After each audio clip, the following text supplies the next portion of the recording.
This is Eye of the Storm, a St. John's video series presented by Noble. The St. John's Red Storm, they continued their strong play this month. On Sunday, they recorded an 89-75 victory over UConn at the Garden. That's 3 straight wins, 13 wins in their last 14 games. So, folks, Red Storm fever. It is sweeping the city, and joining me to talk about that, as the Johnnies have 3 games left in the regular season, is the great St. John's beat reporter for the New York Post, my guy, Zach Brazllier. Zach, how are you doing? I assume you are doing well because the Johnnies are doing well, and I know you feel the fever in the city. I mean, it's not even the city. They are a national story right now. Yeah. I mean, look, I thought maybe 14 league wins, 15 at most, and they're flying right past that. They're at 24-4, 15-2.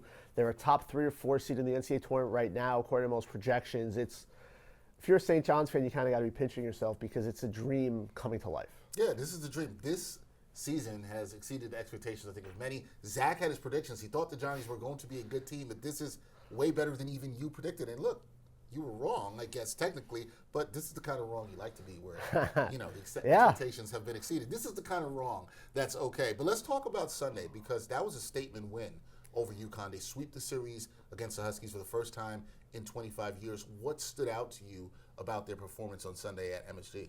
It was their first half. They were just incredible. 50 points. They hit 8 threes. The defense was really good, forcing turnovers. It probably was as well as they have played all year at both ends. And look, second half you expected UConn to make a run. Got it down to 9. St. John's didn't blink. Kadari Richmond hits a few jumpers. Wilcher makes some big plays. And they go kind of winning going away. It was a 14-point margin, but it was really, it felt more. They dominated the game outside of maybe a 5-minute period there in that second half. And that's the thing is, Rick Pitino said he felt like they had room for improvement offensively. And now with Davon Smith back and healthy, you're seeing it. 2 games in a row now, they've shot over 40% from 3. Do I think they're going to do that the rest of the year? No. But all they needed was to just hit enough from 3 to keep the defense honest, to open lanes, so teams could stop packing the paint. And now 2 games in a row, they've hit some shots from deep. And I just think Smith is such a big part of that with his drill penetration. He is a very good he is a good three-point shot. I wouldn't say very, but he's shooting 40 from 3 this year. Yep. And he keys the transition game. He finds guys. It just, him and Kadari on the court together, it's just such a fascinating dynamic because you have one, this super quick, athletic, speedy guy, and then you have Kadari who kind of has the old school game and is a mismatch problem with his size. So those 2 guys going at the same time with everything else just makes them just so dynamic. And you've been talking about that all season, how just getting Davon Smith back and him being healthy could improve this offense. We've seen it in a small sample in the last couple of games, as you mentioned, but you also mentioned Kadari Richmond. Rick Pitino talked about some concerns about his health. He's got the double groin pull.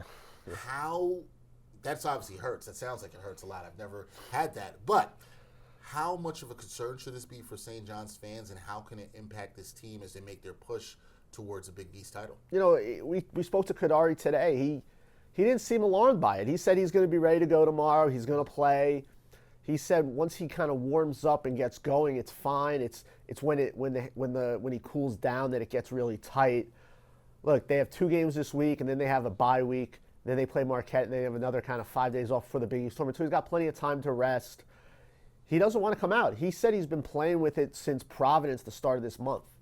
And he doesn't want to come out. R.J. Lewis has a groin injury. He sat out 1 game and he came back. I mean, these guys want to play. And they want to get this clinch done, and they want to do it as soon as possible. And then maybe you think about resting guys. But like I said, they have the week bye. And if you didn't know it, Kadari hasn't looked injured. I mean, he's playing incredible. The other day he was 18 points, 4 assists, 3 steals. I thought he had the 2 biggest plays of the game, those 2 jumpers when UConn got it to 9. R.J. Lewis was a little rusty after missing some time, but he still produced offensively like he always does, 14 points, 5 rebounds. I think it's a concern, but I don't think it's a huge concern because the schedule is kind of light here the next few weeks. Yeah, and that should help them. And bringing up the schedule is where I wanted to go next because 3 games left, right? Butler, Seton Hall, Marquette, you just mentioned. This team is a real shot of winning the Big East title outright. What has to happen for them to be undisputed champions? So right now the magic number is 2 over Creighton.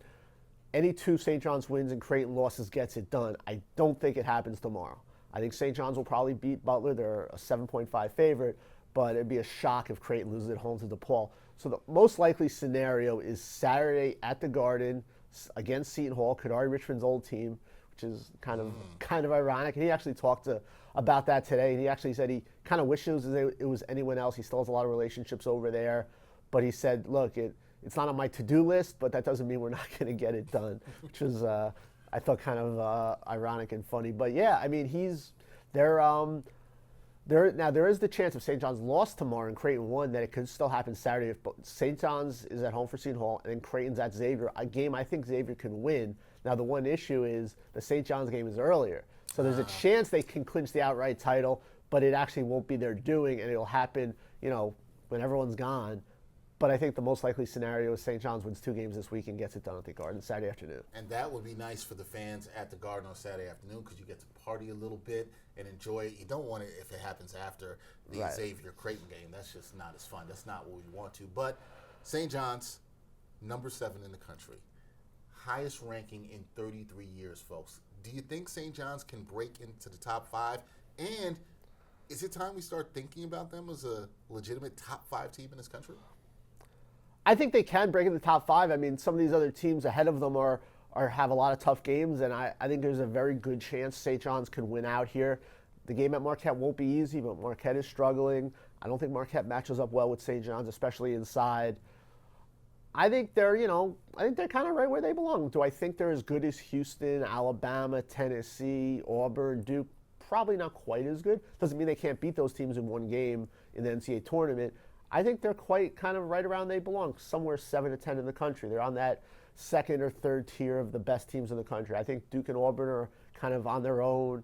Then I think you have Houston, Tennessee, Houston, Tennessee, Alabama. But I think they're right there with, teams like Kentucky, Michigan State, like that kind of team. But yeah, look, they're really good. They're going to get a really good seed, and they're going to have a chance to have a really big March. Yeah, and okay, when you are really good, and the fans know this, expectations. Yep. They raise, right? You know this, and you had your expectations, and because they've exceeded it, now the expectations have gone up. Is it fair to say we should start thinking about this team as a possible Final Four contender or national championship contender? Have the expectations raised that much for this Johnnies team? I think, let's see what the bracket's like. Let's see where they get seeded, but I think Sweet 16 is a fair expectation. Like when you're a 3 or 4 seed, I think that's what you expect. You expect to make the Sweet 16. I'm sure Rick Pitino expects to win a national championship. That's just his, he's always shooting for the stars. But I do think, I would not say that's a fair expectation Final Four. I think Sweet 16 is realistic for this team where they're going to be seeded. And then look, you never know. You never know how the bracket breaks. You never know who you play. You never know who gets picked off. And look, it's March. Nobody really knows what's going to happen. One bad day and you're done. But from what we've seen from this team, nobody's blown this team out. Their 4 losses are by 7 points. I think when they shoot threes like they did the other day, they can play with anyone in the country, even Duke or Auburn. Can they beat those teams? Like they play one of those teams, they'll be a significant underdog like basically anyone else. But if their offense is going to kind of take this leap that we've started to see signs of, that completely changes their ceiling. And what I find interesting there is you're talking about the expectation realistically being Sweet 16. We know what Zach's expectations were at the beginning of the season. Maybe now they exceed that and they go further. Maybe we get Elite 8. Maybe we get Final Four. I won't push it too much, but we'll see. Now, last thing I want to talk to you about is because obviously when you get to this point of the season, at the end, you have a chance to clinch the Big East title. You want to maintain the momentum. You want to keep winning. Can they maintain this momentum and this level of dominance that we've seen from them recently? And do you believe that is sustainable as they move forward to the Big East tournament and March Madness? Yeah, I mean, I don't see why not. This team has shown an incredible ability not to get too high. Their ranking is skyrocketed. The hype is skyrocketed. It hasn't really changed anything on the court. They're still playing incredibly hard. They're doing everything now that they were doing in December, January. They're just getting more notoriety. They've obviously had some big wins, but that to me is the most impressive thing. Is nothing has changed. If it's gone to their head, they're doing a good job of hiding it. They're playing incredibly hard. Like I mentioned, the defense has been there all year.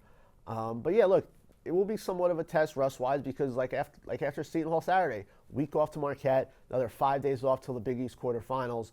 So they're going to have some downtime, which I don't think is the worst thing in the world.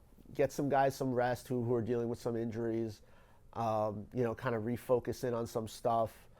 But yeah, I don't see why not. I mean, what they do travels. Like, I don't see what's going to change right now. Rick Pitino's teams tend to get better, not worse, as we go deeper. That is definitely true about Rick Pitino teams, and St. John's is hoping that it can finish this season really strong, looking to clinch the Big East title, hopefully with 2 wins this week, as Zach mentioned, and hopefully it'll be a happy Saturday. Well, you're going to be there. So. I'm going to be there. Let's go.